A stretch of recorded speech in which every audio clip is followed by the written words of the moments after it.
உங்க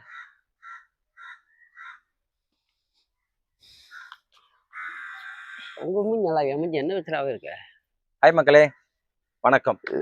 ஸோ ஒரு 2 வீடியோவில் வந்து விஜய் பற்றி பார்த்துட்டோம், டிவிகே பற்றி பார்த்துட்டோம், டிஎம்கே பற்றி பார்த்துட்டோம்.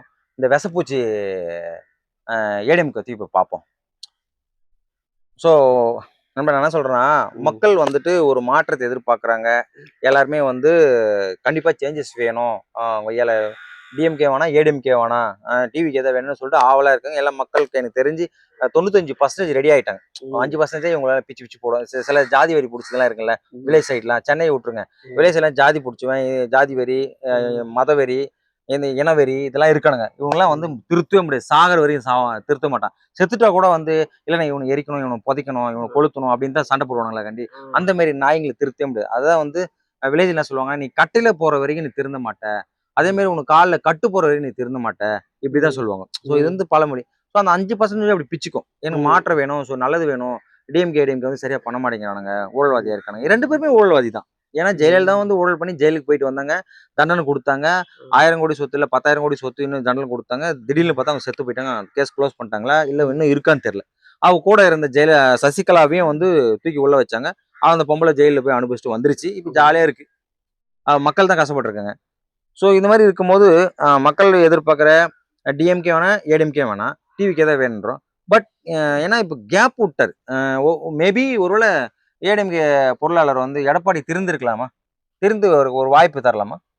இல்ல, எடப்பாடி வந்து நல்லதான் செய்வார், நல்லா செய்வான், இல்லைன்னு சொல்ல வரல. அவர் வந்து கொஞ்சம் நல்லதான் செஞ்சாரு. அவரே வந்து அந்த கட்சியில ஸ்ட்ராங்கா ஜெயலலிதா போய் அவங்க விட்டுட்டு போனாதான் ஆண்டாரு. அவர் தனியா நின்று ஜெயிக்கல. இந்த இப்ப எதிர்கட்சி வந்தாரு. எதிர்கட்சி வந்தாரு. இப்ப ஸ்டாலின் சிஎம் எதிர்கட்சி வந்தாரு. இப்ப இந்த இதுல இப்ப எலெக்ஷன் வருது இல்ல, இப்ப அடிச்சாருன்னா ஓகே. அவருக்கு விஷயம் தெரியும். ஆனா கட்சி தெரியாத ஆள்லாம் கிடையாது. அதனால பணம் கொட்ட எல்லாம் தெரியும் அவருக்கு. ஏன்னா கட்சியில அவ்வளவு ஒரு வீடியோல பார்த்தேன். என்னன்னா எல்லாருமே வந்து நீ எப்படி வந்த நீ சிஎம்மா, எப்படி நீ முன்னாடி வந்த, எடப்பாடி யாருக்குமே தெரியாது. யாருமே தெரியும். இருந்தாரு, தொண்டனாதான் இருந்தாரு. கால்ல கையில ஊந்துதான் வந்து மேல வந்துட்டு வாய்ப்பு கேட்டு மேல வந்து டம்மி பீஸா ஓபிஎஸ் இருந்தா அப்புறம் இந்த டம்மி பீஸ் உட்கார வச்சு போனாங்க சசிகலா. சோ உட்கார வச்சு போனாங்க ஓகே. ஆனா இப்ப என்ன ஒரு வீடியோ என்ன சொல்லியிருந்தாரு, காஞ்சிபுரத்துல பேசும்போது சம்திங் என்ன சொல்லியிருந்தாரு, நாங்க வந்துட்டு கால்ல எல்லாம் உழல, காலில் வந்து காரணம்னா நான் எனக்கு வந்து பதவி கொடுத்தாங்க, நான் வந்துட்டு ஒரு மரியாதைக்காக தான் நான் காலில் விழுந்தேன் அப்படின்னு சொல்லியிருக்காங்க. அதை பத்தி நீ என்ன சொல்ல வர? அது என்னன்னா, அது வந்து அவங்க வந்து காலில் விழுந்தா அவரு வந்து தாட் என்ன தெரியும், இப்ப எலெக்ஷன் வந்து நம்ம வந்து ஆட்சியை பிடிக்கணும், அதுக்காக அம்மாவை பத்தி கொஞ்சம் பெருமையா இது பண்ணி அப்படி ஏற்றி இறக்குவாரு. ஏன்னா கரெக்டா சொன்னேன். இப்ப அந்த கட்சியில கலைஞர் கட்சியில வந்து கலைஞர் அஸ்திவாரம், அவருக்கு அப்ப அஸ்திவாரம் இவர் ஸ்டாலின் சார் இருக்காரு. இவங்க கட்சியில இப்ப எடப்பாடி கூட ஸ்ட்ராங் கிடையாது. அம்மா கலைஞர் தான், இவர் வந்து ஸ்டாலின் இருக்காரு. அவர் பழைய ஆள், அவர் தெரியும். அதனால அந்த கட்சி இப்ப உட்காந்து ஒரு ஜெயிச்சாங்க, வந்துட்டாங்க. ஸ்டாலின் இருக்க வரைக்கும் தான் இது ஒரு திமுக கூட. ஸ்டாலின் போயிட்டாருன்னா திமுகவும் ஆள் அஸ்திவாரம் ஆள் கரெக்டான ஆள் இல்ல. எடப்பாடி வந்து இந்த அளவு நின்றுட்டாருன்னா அந்த கட்சியை அப்படியே கொண்டு போகலாம். அந்த ரெட்டலையா அம்மா வச்சு ஓட்டிட்டு போயிட்டு இருக்காங்க. சரிதா? அந்த கட்சியில எம்ஜிஆருக்கு அப்புறம் அம்மா இருந்ததா? அம்மா இருக்கிற யாரும் வர முடிஞ்சதா? திமுக வர முடியல. ஸ்டாலினே எம்ஜிஆர் கலைஞரோட அம்மாக்கு கீழே வந்து அவரே வர முடியல. அவங்க செத்தன் தானே வந்தாரு. இல்ல வர முடிஞ்சதா? இன்ன வரைக்கும் அம்மா சாகாம இருந்தா ரெட்டலை தான் நிக்கும். ஆமா. சோ கரெக்ட் தான். இப்போ இவரு வர வச்சா கொஞ்சம் நல்லா இருக்குமா? சப்போஸ் எடப்பாடி ஏன்னா இவங்க கூட வந்து சென்ட்ரல் கவர்மெண்டோட பிஜேபி நேஷனல் கட்சி ஓகேவா, இவங்க வந்து கூட்டணி வச்சிருக்காங்க. இவங்க நான் என்ன சொல்றேன், பிஜேபி ஏன் அலையறாங்க? எல்லா மாநிலத்திலும் வரணும் ஏன் அலையறாங்க? அவங்களுக்கு என்ன தெரியுமா, எல்லாமே இந்தியால நாங்க தான் ஆளணும்னா எல்லாமே அங்க ஊர்ல எல்லாம் பண்ணிட்டாங்க. தமிழ்நாட்டை மட்டும் நம்ம ஏன் பிடிக்க முடியல? தமிழ்நாட்டிலே நம்ம ஆண்டணும் அப்படின்னு அவங்களோட தாட்டு. ஆனா அவங்க நல்லது செய்வாங்க. பிஜேபி நீங்க எல்லாம் குறைச்சல நல்லதான் செய்வாங்க. ஏன்னா போன தடவை மோடி வந்து அவங்க ஊர்ல எல்லாம் பண்ணிருக்காரு.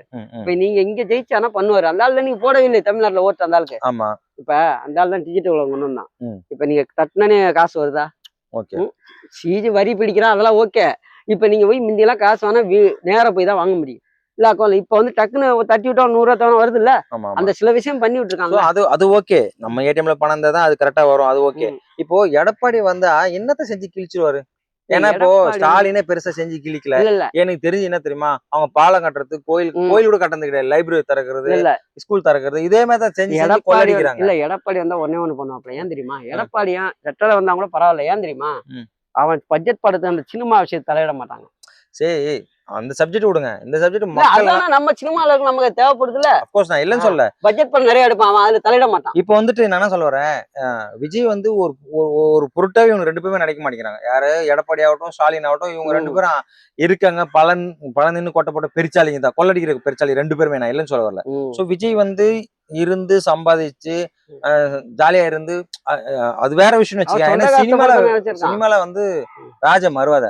ஆனா இங்க வந்து ஒரே ஒரு வாய்ப்பு கொடுங்க மக்களே, ஒரே ஒரு வாய்ப்பு கொடுங்க மக்களே. கெஞ்சும் போது எனக்கே ரொம்ப பாவமா இருக்கு. அவருக்கு ஒரு வாய்ப்பு எனக்கு கொடுங்க. அதான் சொல்றேன்.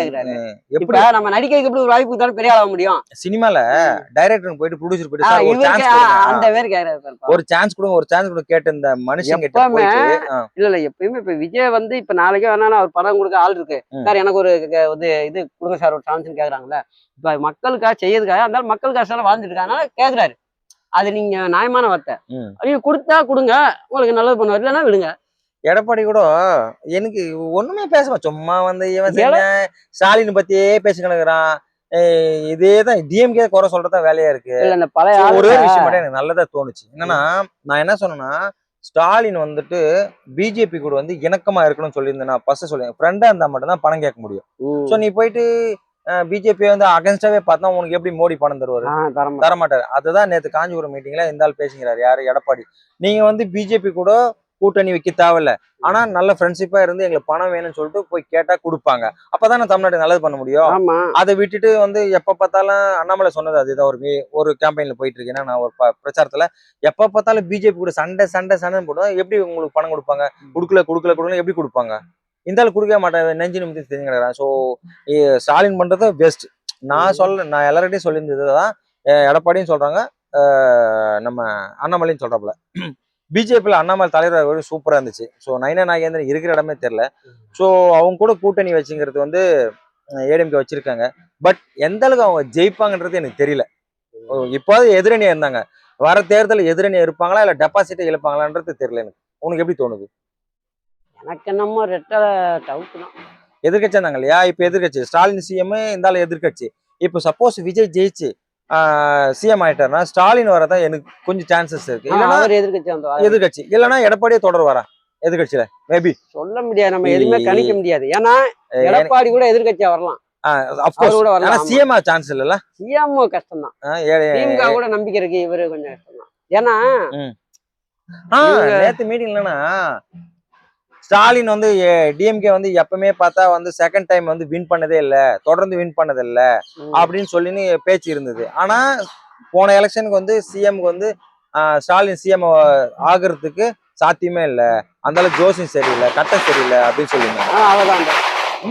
அவர்தான் வந்தார். ஆனா இந்த விஷயத்த என்ன சொல்ல வராங்கன்னா, நான் மறுபடியும் அதெல்லாம் தூக்கி எறிஞ்சிட்டு நான் என்ன உழைக்கிறேன், மக்கள் மேல நம்பிக்கை வச்சு மக்கள் ஏன் பக்கம் இருக்காங்க, மறுபடியும் டிஎம்கே ஆட்சி அமைக்கும் அப்படின்னு சொல்றாரு. சோ இவரு என்ன சொல்றாரு, இவங்க ஊழல் பண்ணதெல்லாம் போதும், இவங்களை வீட்டுக்கு அமைச்சிருவோம் அப்படின்னு எடப்பாடி சொல்றாரு. நானே சொல்றேன் 2 பேரும் வீட்டுக்கு அமைச்சிருவோம். விஜய் வரட்டும் புதுசா நானும் சொல்றேன். ஏன்னா இந்த ஓல்டு மேனும் ஊழல் வாய்த்தான், இந்த ஓல்டு மேனும் ஊழல் வாய்த்தான்.